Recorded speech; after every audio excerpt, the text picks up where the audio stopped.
En esta parte número 12 de Gog y Magog vamos a centrarnos ya en esos puntos que podíamos ver y que os mostramos en la conferencia anterior. No entraremos en todos, iremos recogiendo los más significativos y una vez más van a servir para empezar a comprobar qué dijo Ellen White y qué dijeron los pioneros adventistas sobre Gog y Magog.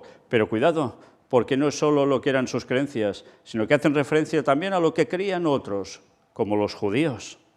Interesante, y sobre todo aún más lo va a ser en la siguiente conferencia.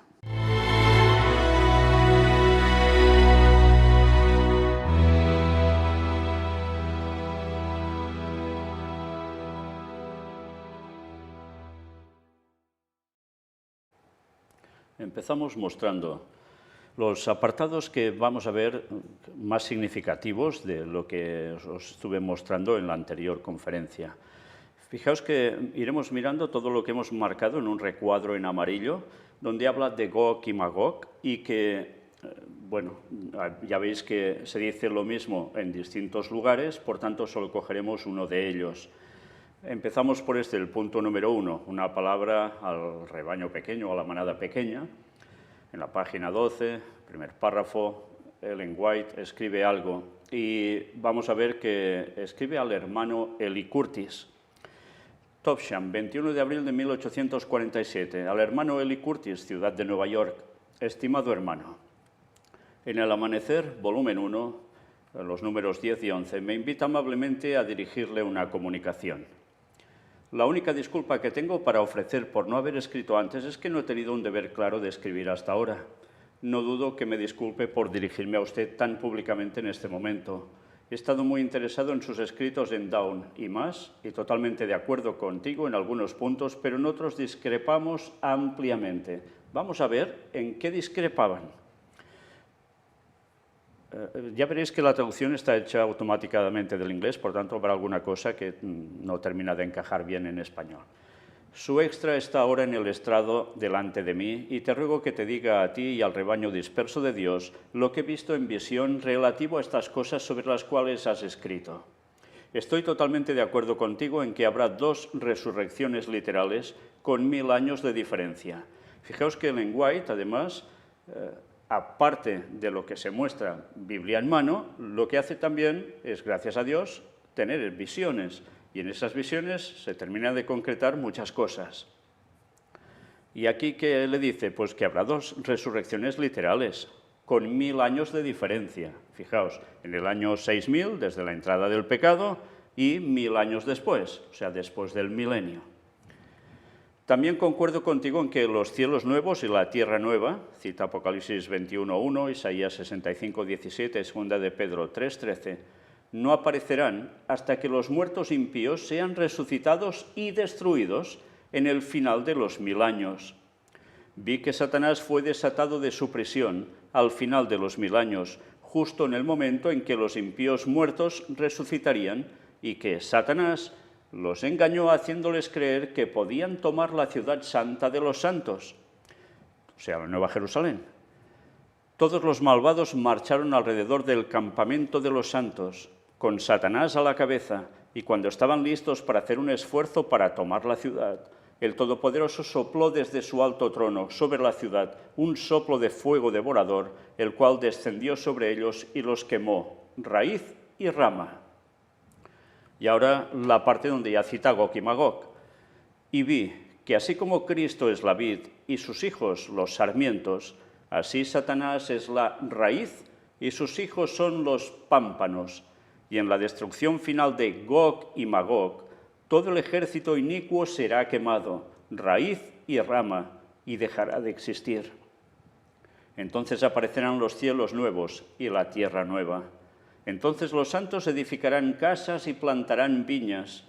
Vi que todos los justos muertos fueron resucitados por la voz del Hijo de Dios en la primera resurrección, y todos los que resucitaron en la segunda resurrección fueron quemados y dejaron de existir. Nos situamos, ¿no? Habla de Gog y Magog una vez más en la destrucción final de Satanás y sus ángeles y de los resucitados impíos, que atacarán la Nueva Jerusalén, y entonces Dios les hace descender todo este fuego y quedan consumidos, a tal modo que raíz y rama, Satanás y todo el resto de los suyos, todos. Bueno, queda claro el contexto y queda claro el momento en que cita a Gog y Magog. Ya lo vimos que hacía referencia también al fin del milenio, pero hemos visto que también podía haber referencias a antes de la segunda venida de Jesús. Pero aquí lo cita claramente Ellen White, al fin. Y le sigue diciendo, ¿piensas que aquellos que adoran ante los pies del santo, de Apocalipsis 3:9, al fin serán salvos? Aquí debo discrepar contigo, porque Dios me muestra que esta clase eran adventistas profesos que se habían apartado y crucificaron para sí mismos al Hijo de Dios de nuevo y lo avergonzaron públicamente.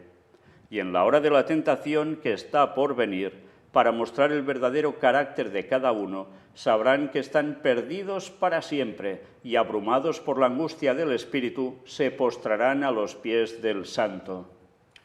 Interesante, ¿eh? ¿Quiénes son esos que se postrarán a los pies de Cristo, del Santo? Pues ya lo veis, adventistas profesos que se han apartado, que no han aguantado en la verdad hasta el fin. También piensas que Miguel se levantó y comenzó el tiempo de angustia en la primavera de 1844. Fijaos, cuando la famosa fecha del gran chasco. El Señor me ha mostrado en visión que Jesús se levantó y cerró la puerta y entró al lugar santísimo, en el 7º mes de 1844. Pero el hecho de que Miguel se levante, como dice Daniel 12:1, para liberar a su pueblo, está en el futuro. Evidentemente, eso estaba en el futuro, para la segunda venida de Jesús. Por tanto, fijaos cómo ya habían otra vez reinterpretaciones de lo que pasaba en 1844, de lo que pasó. Y Ellen White matiza y aclara, no es lo que dices, esto no funciona así. Esto no sucederá hasta que Jesús haya terminado su oficio sacerdotal en el santuario celestial y se despoje de su atavío sacerdotal y se ponga sus vestiduras más reales y su corona para cabalgar en el carro nublado, para trillar las naciones con ira y librar a su pueblo. Qué interesante la expresión que llega a decir aquí. Habla del momento en que Cristo termina su oficio en el santuario celestial, en el lugar santísimo, que está desde 1844, que pasó del lugar santo al lugar santísimo, empieza el juicio investigador sobre los vivos y, bueno, sobre los vivos no, desde Adán hasta el último de los que está esperando a Cristo, pero que han muerto antes del retorno de Cristo, de todo el pueblo de Dios, de toda la historia. Y recordemos que también entra en ese juicio, como no, los 144.000, que son los que quedan vivos. Y al final, ¿qué sucede? Se cambia sus vestiduras de sumo sacerdote, deja de actuar como en el oficio del santuario celestial, se pone las vestiduras de rey, toma su corona, y es cuando viene para acá a buscar en la resurrección a los salvos de todas las épocas y también a los 144.000 vivos sellados. Pero fijaos la expresión, para cabalgar en el carro nublado. Qué interesante, ¿eh? Aquí no dice solo que viene en una nube, carro nublado. O sea, algo que lo lleva a él y, como no, ya os podéis imaginar, si el cielo queda vacío de ángeles y de todos, ¿qué sucede? Que vienen todos. ¿Os imagináis la inmensidad de lo que está describiendo aquí? Pero él tiene su propio carro nublado. Sí, porque los ángeles también vendrán, en algo también, sí. Esa escena aún no nos la imaginamos, ¿eh? Pero además dice, para trillar las naciones con ira y librar a su pueblo. Evidentemente, para acabar con todo y libra a su pueblo. Los que estarán siendo perseguidos a muerte en esos momentos, los que estarán en calabozos, en martirio. Entonces Jesús tendrá la hoz aguda en su mano, que describe Apocalipsis 14:14. Y entonces los santos clamarán día y noche a Jesús en la nube para que meta su hoz aguda y siegue. Sí, estarán clamando para que por fin sean liberados a Jesús en la nube, en ese carro nublado. en esa nave. Este será el tiempo de la angustia de Jacob, Jeremías 30, del 5 al 8, de la cual los santos serán librados por la voz de Dios. Mirad qué precioso cuando se van poniendo en sintonía todos los textos bíblicos que hacen referencia de lo mismo, en una correlación de cómo acontecerá todo. Es precioso, porque todo queda con una claridad meridiana. Pero aún termina diciendo esto. Creo que el santuario, que será purificado al final de los 2300 días, es el templo de la Nueva Jerusalén, del cual Cristo es ministro. Interesante, ¿eh? El Señor me mostró en visión hace más de un año que el hermano Crozier tenía la luz verdadera sobre la purificación del santuario y que era su voluntad que el hermano C. escribiera la opinión que nos dio en el Day Star Extra del 7 de febrero de 1846, era una publicación. Me siento totalmente autorizada por el Señor para recomendar ese extra a todo santo, o sea, ese número. Ruego que estas líneas sean una bendición para ti y para todos los queridos hijos que puedan leerlas. Firmó Ellen White. Bien, ya veis, el santuario purificado al final de los 2300 días. Una vez más, no era la segunda venida de Jesús, era la purificación del santuario en 1844. Pero de eso ya lo hemos explicado en los estudios bíblicos. Por tanto, ya veis en relación a qué cita aquí Gog y Magog, que es la parte que nos interesa, pero hemos querido poner todo el contexto para que podáis apreciar cómo hace referencia con claridad a todo esto. Seguimos, descendemos hasta el apartado número 5 para ver algo distinto. Es un escrito que aparece aquí, pone Ellen White y sus críticos, página 584, párrafo 3, Francis de Nicol, y habla de Gog y Magog. Vamos a ver qué dice. También está extraído de una palabra al rebaño pequeño, y es el apartado sobre el juicio. Cuando el Hijo del Hombre venga en su gloria, y todos los santos ángeles con él, entonces se sentará en el trono de su gloria, y serán reunidas delante de él todas las naciones, y los apartará los unos de los otros, como el pastor aparta las ovejas de los cabritos, y pondrá las ovejas a su mano derecha y los cabritos a la izquierda. Bien, es el famoso texto bíblico, y mirad cómo lo habla todo aquí. Esta escritura evidentemente señala los eventos más importantes del día del juicio. Ese día durará 1000 años, como dice 2 de Pedro 3, versículos 7 y 8. El evento que introducirá el día del juicio será la venida del Hijo del Hombre para resucitar a los santos durmientes y para cambiar a los que están vivos en ese tiempo, o sea, transformarlos. El segundo evento será cuando el Rey se siente sobre el trono de su gloria. El Rey no se sentará en el trono de su gloria hasta que los que lo han seguido sean resucitados y se sienten con él en los tronos del juicio, tal como dice Mateo 19, 28.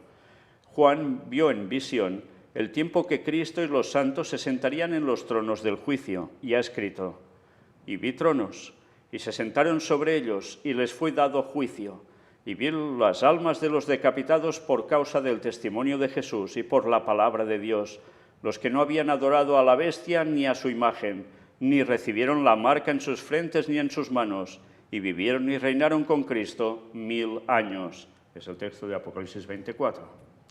El tercer evento será la reunión de todas las naciones ante el Rey, en sus lugares separados. Todas las naciones no pueden ser reunidas así hasta el final de los 1000 años, cuando los impíos muertos serán resucitados y reunidos alrededor de la ciudad santa.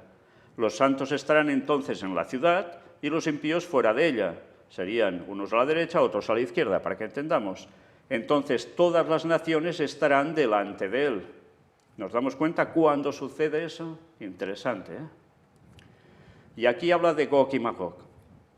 El cuarto evento será el pronunciamiento de la sentencia por parte del Rey. Su sentencia sobre toda la hueste de Gog y Magog será: apartaos de mí, malditos, al fuego eterno preparado para el diablo y sus ángeles. Es el texto de Mateo 25, 41. Si esta no es la sentencia final del juicio sobre los impíos, creo que no la encontraremos en la Biblia. Por lo tanto, los impíos no son sentenciados antes de que venga Cristo, pero ellos escucharán su sentencia después de resucitados al final de los 1000 años. Sí, en esa resurrección, cuando quieran atacar la Nueva Jerusalén, allí les queda clara la sentencia. ¿El juicio ya se ha hecho sobre ellos? Claro que sí, ya están sentenciados en esos momentos. Y luego se les aplica directamente la sentencia, la ejecución. No es necesario que la sentencia final se dé antes de la primera resurrección, como algunos han enseñado, porque los nombres de los santos están escritos en el cielo, y Jesús y los ángeles ciertamente sabrán a quién levantar y reunir en la Nueva Jerusalén. El quinto evento será la ejecución de la sentencia firme. Algunos han argumentado que los 1000 años se tomarán para ejecutar el juicio sobre los impíos, pero esto no puede ser, porque el hombre de pecado será destruido con el resplandor de la segunda venida de Cristo. Por lo tanto, los impíos permanecerán en silencio en el polvo durante los 1000 años, o sea, estarán muertos. ¿Cómo puede ejecutarse el juicio sobre los impíos antes de que resuciten? Ciertamente es imposible. Juan vio a los impíos, todos levantados y reunidos alrededor del campamento de los santos, al final de los 1000 años. También vio descender fuego de Dios del cielo que los devoró. Esta será la ejecución del juicio final sobre todos los impíos. Dios ejecutó sus juicios sobre los impíos en los días de Lot y Noé y en la destrucción de Jerusalén, y ejecutará sus juicios sobre los impíos vivientes en el derramamiento de las 7 postreras plagas.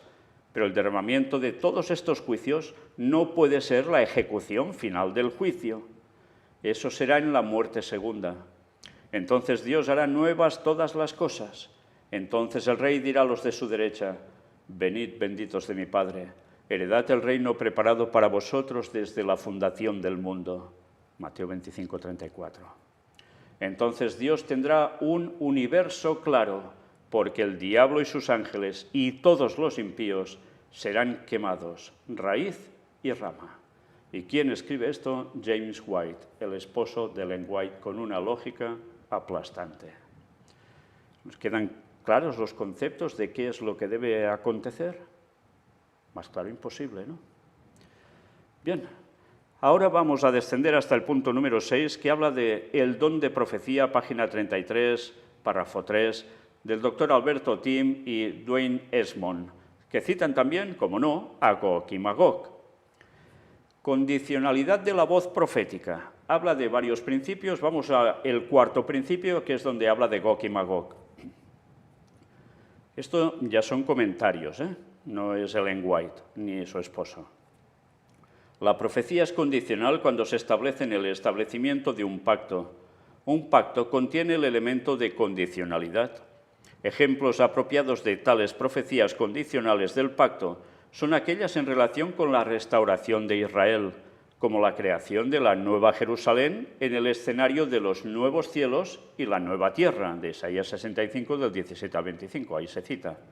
Los Gog y Magog, en la profecía de Ezequiel, capítulos 38 y 39, reconstrucción del templo de Ezequiel, que aparece en Ezequiel, capítulos del 40 al 48, y el establecimiento del reino de Dios según Zacarías 14. Sí, porque esto vale la pena comentarlo. Se nos habla de Gog y Magog y se nos habla de una reconstrucción del templo y después establecimiento del reino de Dios. ¿Todo esto se pudo producir aquí en la tierra? Bueno, esto en parte es lo que habrá y en parte es lo que no podrá haber, como ya hemos ido comentando. Y aún hablaremos bastante más a fondo de todo esto. Ahora aquí solo os dejo esta pincelada. Y bien, vamos al punto número 9, porque el resto viene a decirnos más o menos lo mismo de lo que vamos a ver también ahora aquí. La vida y los tiempos de Jesús el Mesías. Libro 5, página 84, párrafo 1 de Alfredo Edersheim. Y cuando cita Gog y Magog dice, aquí en el capítulo 6, la tarde del tercer día de la semana de la Pasión. Teniendo en cuenta entonces que los discípulos no podían unir la desolación del templo con la inmediata venida de Cristo a su reino y el fin del mundo, Su pregunta a Cristo era doble: ¿cuándo serían estas cosas? ¿Y cuáles serían las señales de su real advenimiento y la consumación de la era? En el primero el Señor no dio información. A este último fue dirigido su discurso en el Monte de los Olivos. En un punto, la declaración del Señor había sido tan novedosa que casi explicaba su pregunta. Los escritos judíos hablan con mucha frecuencia de los llamados dolores del Mesías, Sheblei Shel Mashiach. Estos eran en parte los del Mesías y en parte, quizás principalmente, los de la venida del Mesías. No puede haber ningún propósito en describirlos en detalle, ya que los detalles mencionados varían mucho y las descripciones son muy fantasiosas, pero en general pueden caracterizarse como un periodo de corrupción interna y de angustia externa, especialmente de hambre y guerra, de la cual la tierra de Palestina va a ser el escenario y en la que Israel iba a ser el principal sufridor. Como los avisos rabínicos que poseemos todos datan de después de la destrucción de Jerusalén, es, por supuesto, imposible hacer una afirmación absoluta sobre el punto, pero, de hecho, ninguno de ellos se refiere a la desolación de la ciudad y el templo como una de las señales o dolores del Mesías. Es cierto que voces aisladas proclamaron ese destino del santuario, pero no en relación alguna con el advenimiento triunfal del Mesías. Y si hemos de juzgar por la esperanza abrigada por los fanáticos durante el último sitio de Jerusalén, más bien esperaban una intervención divina, sin duda mesiánica, para salvar la ciudad y el templo, incluso en el último momento. Cuando Cristo, por lo tanto, proclamó la desolación de la casa e incluso la colocó en conexión indirecta con su advenimiento, enseñó lo que debe haber sido igualmente nuevo e inesperado. Este puede ser el lugar más adecuado para explicar la expectativa judía relacionada con el advenimiento del Mesías. Aquí primero tenemos que descartar, como perteneciente a un periodo posterior, la ficción rabínica de dos Mesías. Uno, el primero y reinante, el hijo de David. El otro, el Mesías secundario y guerrero, el hijo de Efraín o de Manasés. La referencia talmúdica más antigua a este segundo Mesías data del siglo III de nuestra era y contiene las extrañas y casi blasfemas notas de que la profecía de Zacarías, en cuanto al luto por aquel a quien habían traspasado, se refería al Mesías, el hijo de José, que sería muerto en la guerra de Gog y Magog, y que al verla el Mesías, hijo de David, pidió vida a Dios, quien se la dio, como está escrito en el Salmo 2. Pídeme y te daré, sobre lo cual Dios informó al Mesías que su padre David ya había pedido y obtenido esto para él, según el Salmo 21:4. Fijaos que aquí nos narran toda una explicación que han dado judíos a partir del siglo III sobre incluso hasta dos Mesías distintos, Todo para no aceptar lo que deberían aceptar a Jesús como el auténtico Mesías. Y se inventan una de cosas que no cuadran por ningún lado. Nos sigue diciendo: generalmente el Mesías, hijo de José, está relacionado con la reunión y restauración de las 10 tribus. Escritos rabínicos posteriores conectan todos los sufrimientos del Mesías por el pecado con este hijo de José. La guerra en la que sucumbió el hijo de José finalmente sería llevada a una terminación victoriosa por el hijo de David, cuando la supremacía de Israel sería restaurada y todas las naciones caminarían en su luz. No es de extrañar que los diversos avisos sobre el Mesías, hijo de José, sean confusos y a veces inconsistentes, considerando las circunstancias en las que se originó este dogma. Su razón principal fue, sin duda, controvertida. Cuando apenas presionado por el argumento cristiano sobre las profecías del Antiguo Testamento de los sufrimientos del Mesías, la ficción sobre el hijo de José, como distinto del hijo de David, ofrecía un medio de escape bienvenido. Además, cuando en la rebelión judía, bajo el falso Mesías Bar Kokhba, el hijo de una estrella, este último sucumbió a los romanos y fue asesinado, la sinagoga consideró necesario reavivar la esperanza de Israel, que había sido apagada en sangre por la imagen de dos Mesías, de los cuales el primero caería en la guerra, mientras que el segundo, el hijo de David, llevaría la contienda a un resultado triunfal. Ya ves las explicaciones que daban todo por no querer aceptar a Jesucristo. Vaya invenciones tuvieron que llegar a hacer. Y esto es interesante, pues lo escriben pioneros adventistas relatando la historia de creencias judías. Bien, ya hemos visto que aquí hablaban de Gog y Magog bajo esos términos, y ahora vamos al punto número 10. La vida en los tiempos de Jesús el Mesías, libro quinto, página 88, párrafo 1, también de Alfredo Edersheim. Y nos dice, también hablando sobre Gog y Magog, en el capítulo 6, la tarde del tercer día de la semana de la Pasión.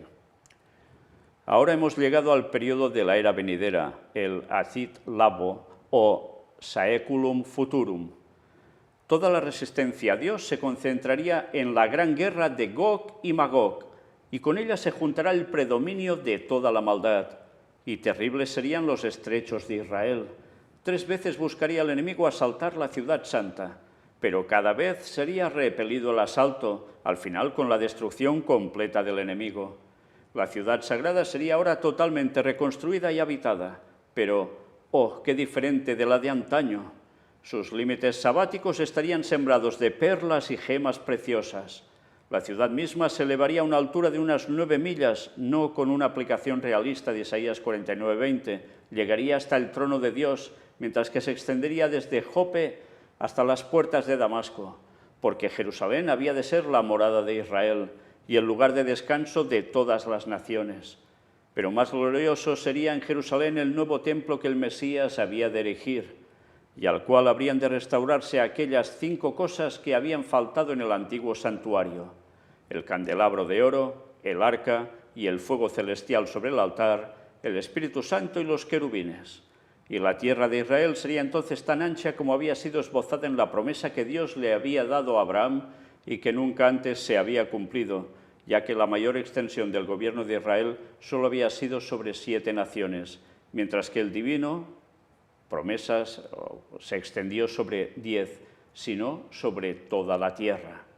Bien, ya veis cómo todo esto eran explicaciones que se daban, y siempre en ese contexto, recordemos, Gog y Magog. Y aquí nos habla de esto, que solo había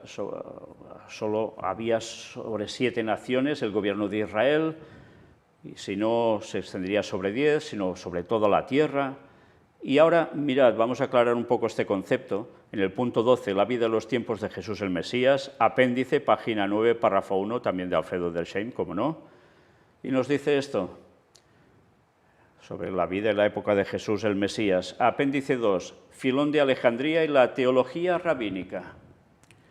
Luego estaba gematría, mediante la cual cada letra de una palabra se resolvía en su equivalente aritmético. O sea, cada letra tiene una puntuación, para que recordemos cómo funciona el alfabeto hebreo. No tienen números, era así.